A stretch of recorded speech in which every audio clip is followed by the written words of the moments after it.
Hello, good morning student. अपन पढ़ रहे थे जलवायु।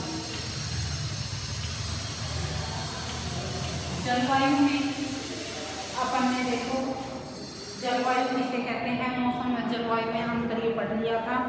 भारतीय मानसून जलवायु को प्रभावित करने वाले कारक पढ़ लिए थे, भारतीय मानसून पढ़ लिया था। अब आगे है अपना ऋतु।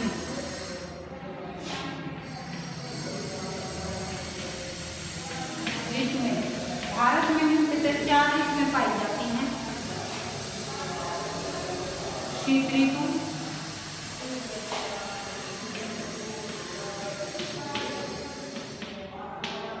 ग्रीष्म ऋतु,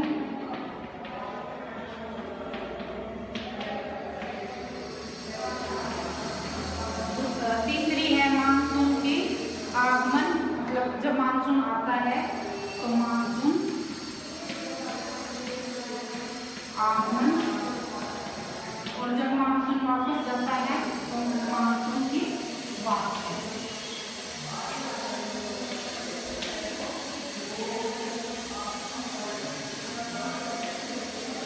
अब इन ऋतुओं का क्या अपने यहाँ की जलवायु पर क्या प्रभाव पड़ता है, भारत की जलवायु पर, ये अपन पढ़ेंगे।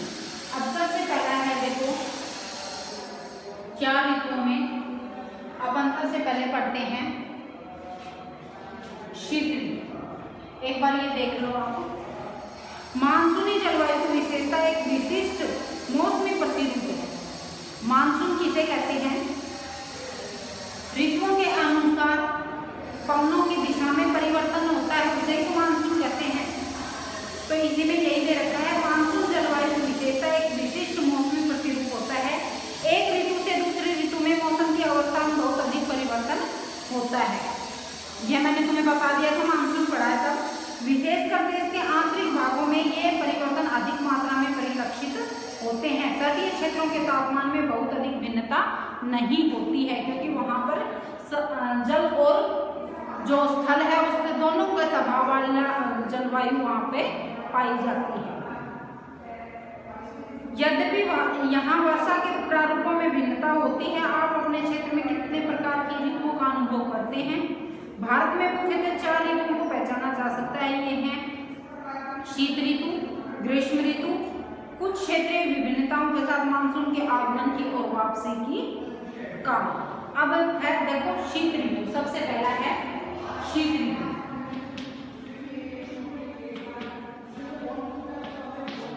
अब इसमें भारत की जलवायु का, शीत ऋतु में भारत की जलवायु किस प्रकार की रहती है, अब ये पढ़ेंगे अपन। यह देखो मैप के अनुसार ही आपके समझ में आएगा। मैं रफली एक मैप बना देती हूँ इधर, जिससे कि आपके समझ में आ जाए।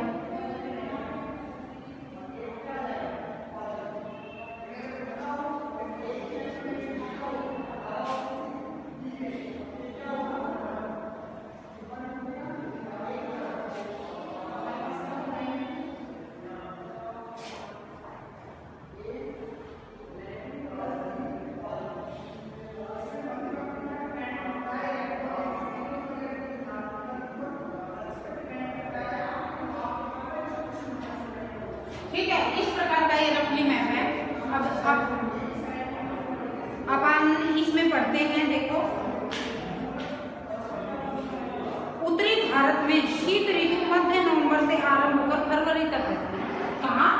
अब देखो ये 2 भागों में कर्क रेखा इसको काटती है ना, तो ये हो जाएगा इसका, इससे ऊपर का भाग को उत्तरी भाग, और ये इससे नीचे का भाग हो जाएगा दक्षिणी। ठीक है, उत्तरी भाग में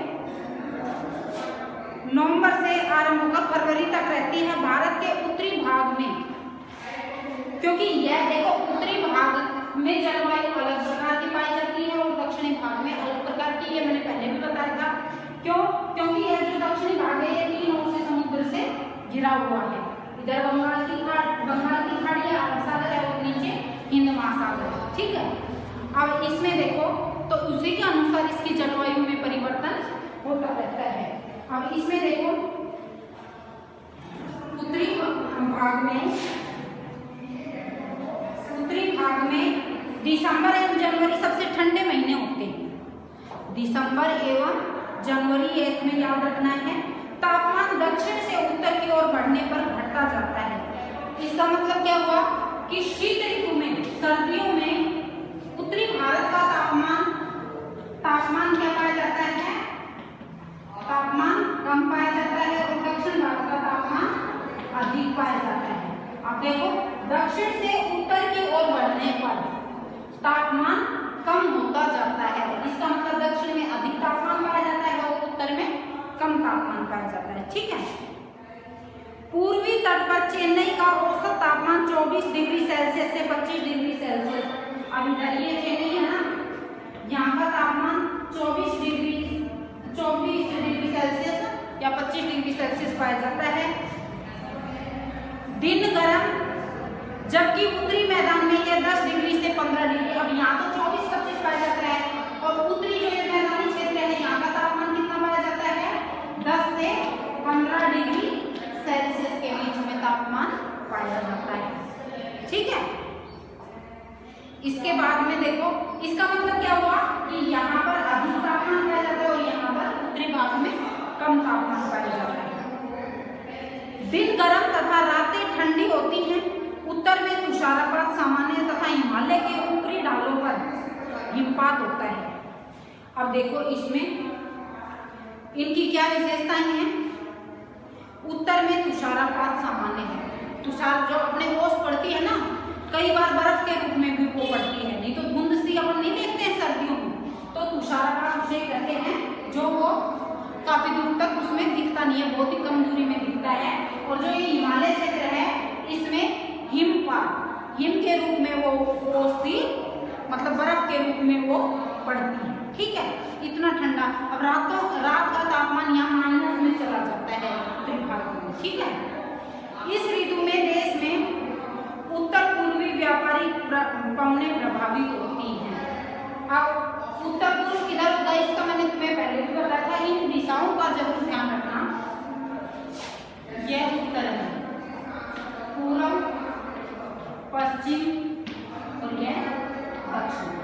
अब देखो, उत्तर पूर्व ये बीच का भाग होगा ना, यह उत्तर पूर्व। अब पवनों की दिशा कहाँ से होती है, इधर से, उत्तर पूर्व से पवनें आती हैं। यह स्थल से समुद्र की ओर बहती हैं, इसलिए देश के अधिकतर भाग में शुष्क मौसम रहता है। अब ये पवनें हैं, ये स्थलीय भागों से आती है ना, तो मैंने तुम्हें पहले भी बताया था कि जो पवनें स्थल भागों से चलती हैं वो शुष्क होती है और जो पवनें समुद्री या जलीय भाग से चलती हैं वो पवनें आर्द्रता होती है उनमें। ठीक है।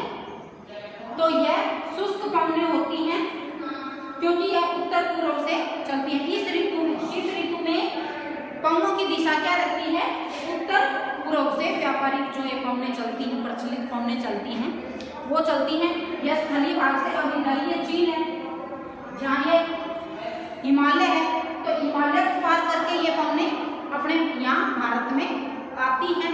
तो यह काफी ठंडी, क्योंकि उच्च अक्षांशों से आती है ना, ये उच्च अक्षांशों में जो अपन ने प्रभावित करने वाले कारक पढ़े थे उसमें पढ़ा था, तो वो पवनें ठंडी होती हैं। ऊंचे अक्षांशों से आएंगी वो पवनें ठंडी होती हैं। ठीक है। इसलिए देश के अधिकतर भाग में शुष्क मौसम होता है।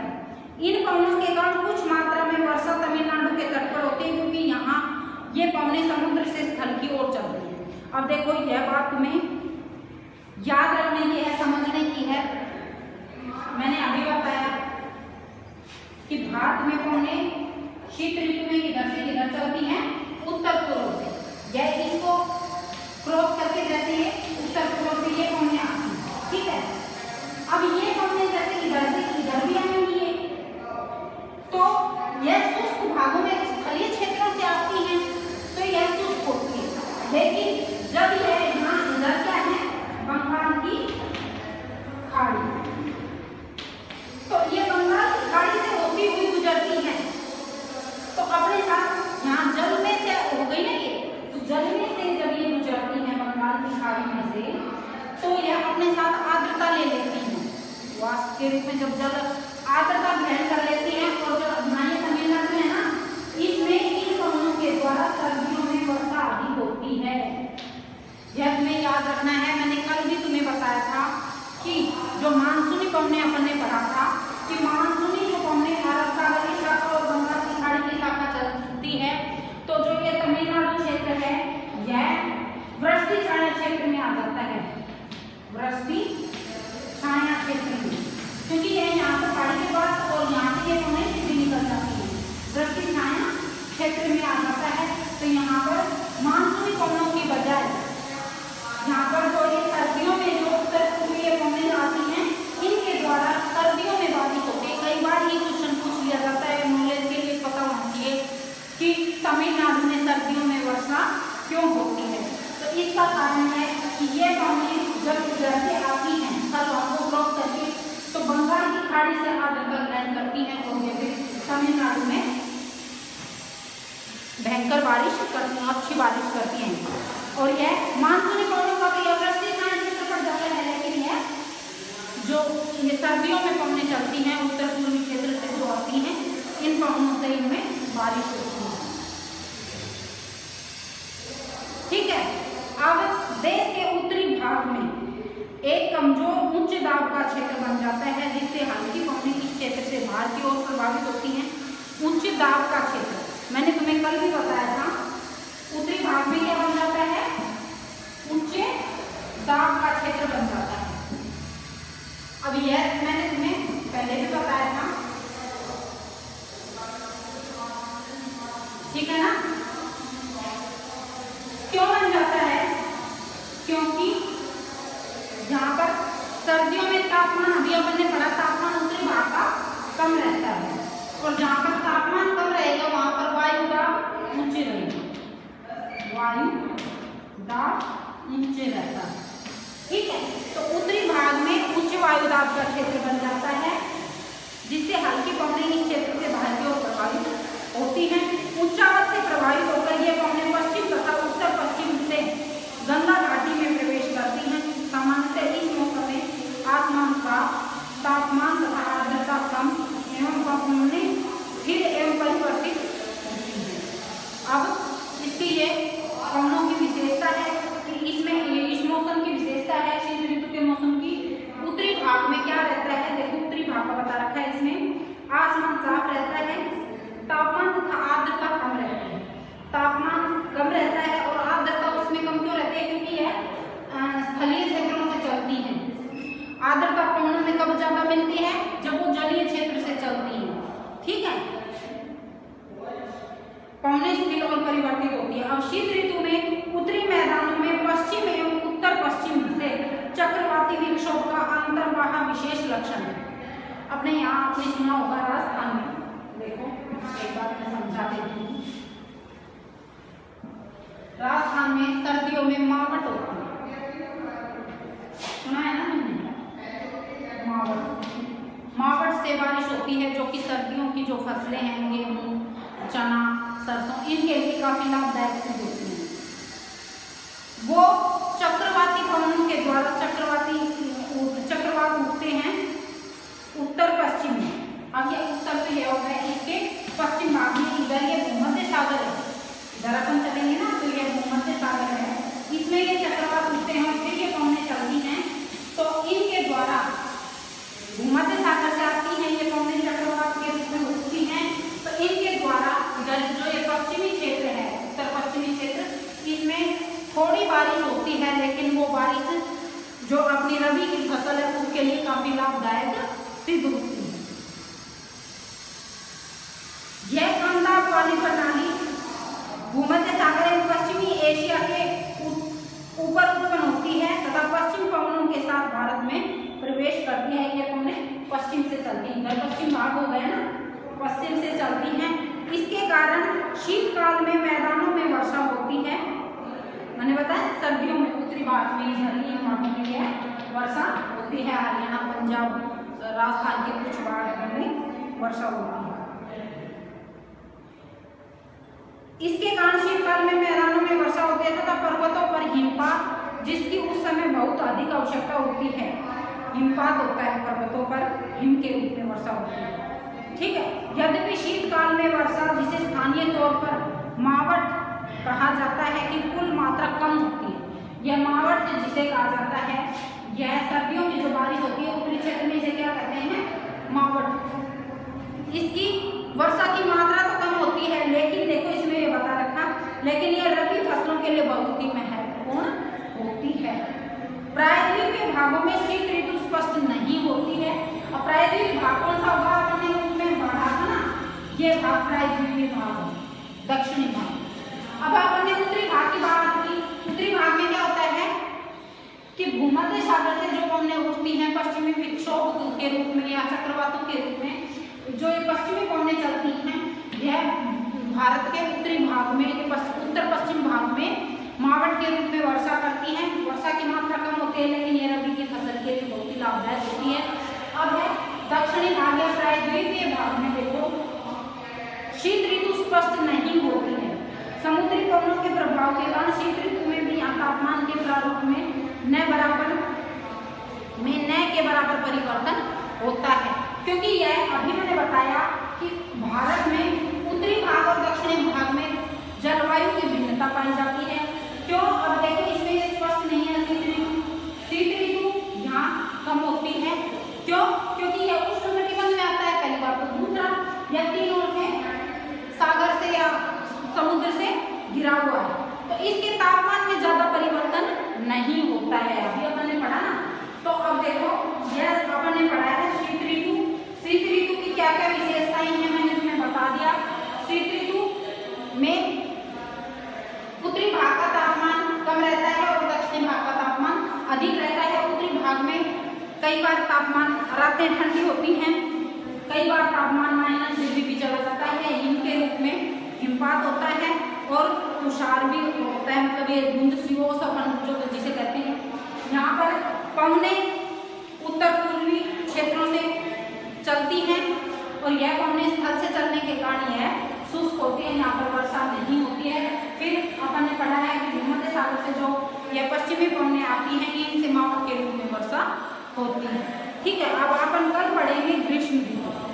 इसकी एक मुख्य विशेषताएं, वायु दाब एक मेन बात है, तापमान कम में वायु दाब अधिक पाया जाता है इसमें उत्तरी क्षेत्र में। दक्षिणी भाग में ज्यादा इसका प्रभाव नहीं पड़ता है। और मुख्य बात, तमिलनाडु में सर्दियों में इन्हीं पवनों के द्वारा, उत्तर पूर्व पवनों के द्वारा एक वर्षा होती है। अब अपन कल